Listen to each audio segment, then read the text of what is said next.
hoje eu vou conversar com você, vou fazer um paralelo, um panorama sobre o fato do Brasil ter perdido a Copa. Marquinhos tem a posse de bola e terminou. Termina o sonho do Brasil. O Brasil cai. O Brasil está eliminado de mais uma Copa do Mundo.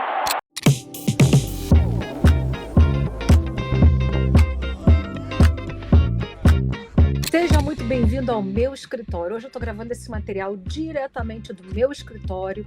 Eu tenho uma biblioteca que eu sou muito apaixonada, que eu tenho uma alegria imensa de poder acessar. São mais de 5.000 exemplares aqui na frente, aqui em cima, aqui atrás. Então, o que mais tem aqui na minha biblioteca é material de muito conteúdo, conhecimento e muita coisa boa. E eu sou apegada, não sei se você é desse nível, mas eu sou apegada com o livro. Então, estou fazendo esse vídeo diretamente aqui da minha biblioteca. O Brasil perdeu a Copa, o Brasil foi eliminado muito cedo, o Brasil saiu de cena muito cedo. Eu quero fazer um comparativo aqui, eu quero chamar a sua atenção, porque isso fala mais da minha e da sua realidade do que você imagina. Eu sou Dani Pires, estrategista comportamental. Esse canal fala de vendas, fala de perfil comportamental e fala de oratória. E nesse vídeo, nesse material, eu vou fazer um comparativo misturando todas essas três áreas. Antes da gente começar, eu vou contar até 3. E no 3, você vai clicar no joinha e vai me ajudar a fazer com que esse vídeo alcance mais e mais pessoas. Combinado? 1, 2, 3. Clica no joinha. Muito bem, você fez a sua parte, então vamos começar esse material. O Brasil perdeu a Copa muito cedo, foi embora super cedo, frustrando milhares e milhares de brasileiros. Muitas pessoas se revoltaram nas redes sociais, reclamaram muito, atacaram a seleção brasileira, atacaram a liderança da seleção brasileira, conjecturaram possibilidades, levantaram inúmeras ideias de conspiração, mas uma coisa ficou muito clara desde o início. O Brasil não estava pronto, não estava preparado. O Brasil não tinha nenhuma condição de chegar mais longe do que chegou. E isso era nítido. Isso era claro. Eu quero te convidar a trazer um olhar para tudo isso que aconteceu, não de torcedor fanático que quer só arrumar um problema, que zumba a confusão.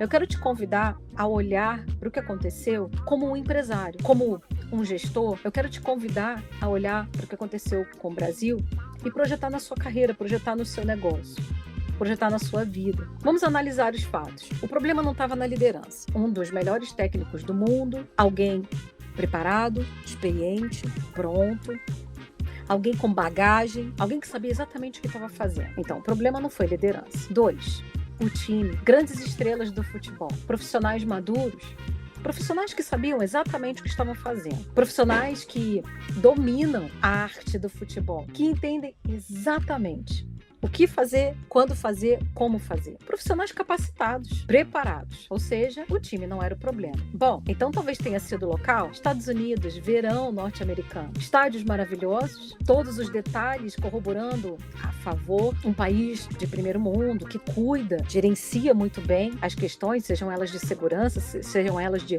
proteção com os atletas, enfim. Então também não foi o local.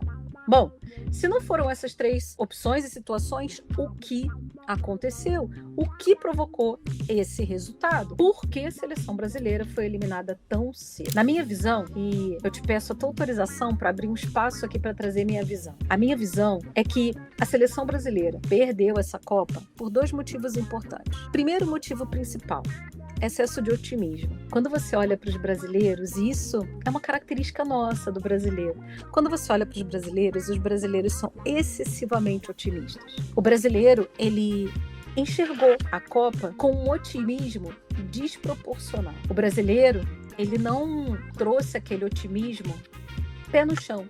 Aquele otimismo daquele que dá passos em direção a algo que é factível, é viável. O brasileiro simplesmente se atirou num terreno que não era visível. Ser otimista desse jeito é uma característica dos brasileiros porque 36% da população brasileira tem autoinfluência.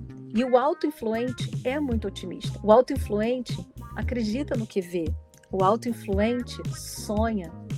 E nós, brasileiros, somos muito sonhadores. Nós, brasileiros, verdadeiramente olhávamos para essa Copa e vislumbrávamos o Hexa chegando. Então, primeiro ponto: se a população brasileira é composta basicamente por influentes e os influentes são mais sonhadores, excessivamente otimistas, É claro que a grande massa apostaria com tudo na chegada do Hexa. Esse é um primeiro cenário. Um outro ponto que justifica muito do nosso comportamento em relação à Copa, calma que eu ainda vou chegar nos 2 pontos do porquê o Brasil perdeu, ok? Muito do nosso comportamento em relação à Copa é o momento que nós estamos vivendo, um momento politicamente desafiador, um momento economicamente desafiador e um momento onde os brasileiros estão procurando algo para celebrar, festejar e algo que dê esperança de um futuro melhor, de uma vida melhor. Então nós brasileiros olhávamos para a Copa como algo que nos traria de volta a alegria. Alegria que nos foi roubada, alegria que nos foi tirada, alegria que muitos de nós não conseguimos mais enxergar no nosso dia a dia. Agora, os 2 motivos, os 2 pontos pelos quais eu acredito que o Brasil perdeu a Copa. Ponto número 1. O fato de você ter o melhor líder não significa que ele vai conseguir efetivamente liderar um time. Aquele time não estava pronto para ser liderado. Aquele time composto por estrelas, não estava preparado para ser liderado, não estava preparado para obedecer, não estava preparado para fazer o que fosse necessário para que o coletivo se beneficiasse. Aquele time, cheio de estrelas, estava preparado para brilhar sozinho, cada um na sua galáxia, cada um do seu jeito. Obviamente que isso não funcionaria. O segundo ponto pelo qual eu acredito que o Brasil perdeu a Copa é o simples fato desses jogadores não terem dimensão do que passa o brasileiro. Boa parte desses jogadores conquistou grandes fortunas, foi embora, não moram mais no Brasil, a grande maioria, alguns sim, mas a grande maioria não mora mais no Brasil, mas todos esses jogadores conquistaram um resultado financeiro que é infinitamente maior do que grande parte dos brasileiros sonha em ter acesso. Assim sendo, esse jogador, se teve uma infância ruim, ele tem uma memória hoje distante do que é e do que significa ter uma infância ruim. Boa parte desses jogadores não olha para o Brasil com o olhar da torcida. Esses jogadores não olham para o Brasil com o olhar daquele que está aí na sua casa, assistindo o jogo, implorando a Deus para se agarrar em uma vitória que seja, e que naquele momento não será a dele, será de uma nação. Nesse momento, quando esses jogadores defendem seus desejos pessoais, defendem seus patrocínios, defendem aquilo que eles acreditam que seja bom para eles e se esquecem de que existe toda uma nação vibrando, torcendo e desejando para que isso dê certo, o propósito, o mérito, o grande objetivo de vencer uma Copa fica perdido. E eu quero trazer um ponto de comunicação. Como é que eu percebi tudo isso? E aí, tudo bem se você não concorda?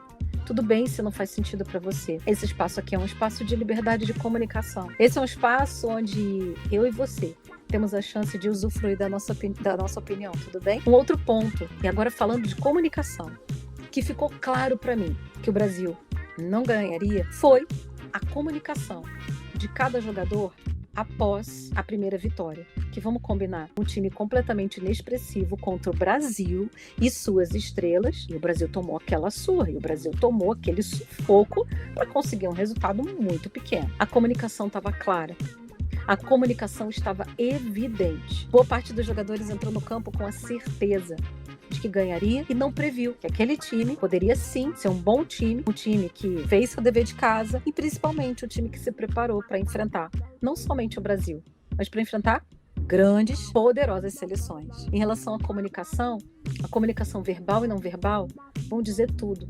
E a comunicação não verbal do Brasil naquele momento era: já ganhamos, está fácil para nós. Mais uma vez, o otimismo do perfil comportamental média, mais uma comunicação que não é bacana, não é respeitosa e principalmente não vai trair os melhores resultados. Um outro ponto importante e fundamental, e agora falando de vendas. Eu e você, enquanto empresários, nós precisamos olhar os resultados, nós precisamos olhar os dados, não com otimismo bobo, não com otimismo do vai dar certo, eu creio, mas nós precisamos olhar para os resultados e compreender que cada resultado ele é uma informação compatível com algo que provavelmente vai acontecer no futuro. Ter previsibilidade é fundamental para se dar bem no mundo dos negócios. Ter previsibilidade e saber dar passos assertivos, concretos, é necessário para que o seu negócio, a sua operação, conquiste, chegue em larga escala, alcance. O primeiro jogo foi claro. O Brasil não tinha nenhuma condição de ir até o final dessa Copa. O Brasil não tinha nenhuma condição de enfrentar as maiores e mais poderosas seleções. O Brasil não tinha nenhuma condição de chegar tão longe quanto chegou. Não dá para apelar à sorte. Sorte não existe. Existe plantio, existe execução diária, existe disciplina, existe treinamento, existe dedicação, existe sonho, existe desejo profundo de alcançar. E existe honra a quem estava aqui no Brasil. Muitas pessoas que tudo que precisavam naquele momento era gritar do fundo do coração, Hexa. E não conseguiram. Nesse sentido, eu quero saber sua opinião. Eu quero saber o que você achou sobre o Brasil ter perdido na Copa. Vamos para os comentários conversar sobre isso? Quero muito saber sua opinião, quero muito conversar com você e saber o que você achou do Brasil ter perdido a Copa. Te vejo nos comentários.